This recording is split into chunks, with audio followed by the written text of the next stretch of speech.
Well, now for your Capitol Watch this morning, the House of Representatives is expected to vote as early as this evening on legislation to reopen the government and end the longest shutdown in American history. So what has the cost of over 40 days of government inaction been to the country and our economy?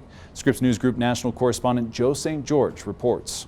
Deal to reopen the federal government only funds the government through the end of January, which means, yes, in a few short weeks, we could once again be talking about the threat of a government shutdown. But the fall 2025 shutdown will go down in history, not just for its length, but for its cost. From confusion over food assistance and long lines at food banks. We don't have the money to buy something that we would want. To travel headaches at airports. Ridiculous that I feel like everybody's being held hostage. To federal workers going without pay. I'm nervous for my fellow employees. I'm nervous that their funds are running out. The 2025 government shutdown has been historic.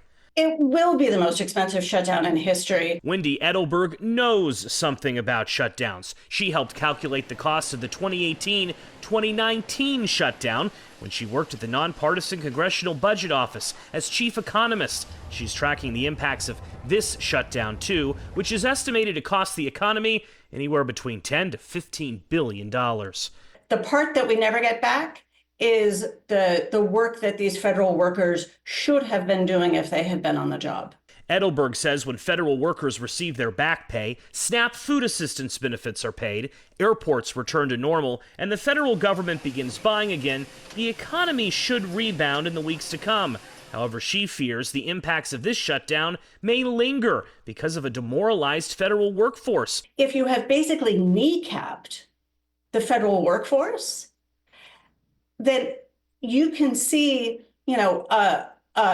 a less productive federal government going forward. There has also been a political cost to this shutdown. On October 1st, the approval rating for Congress was 28%, according to Real Clear Politics polling average. As of November 10th, it has dropped to 18%. That could affect politics in next year's midterms. And then there are the healthcare impacts from this shutdown not yielding any health insurance policy changes. Expiring Affordable Care Act subsidies at the end of this year are projected to result in 4.2 million Americans dropping coverage because premium costs are too high. KFF, a healthcare policy group, estimates that Obamacare insurers are raising premiums 26% on average. Joe St. George, Scripps News Group, Washington.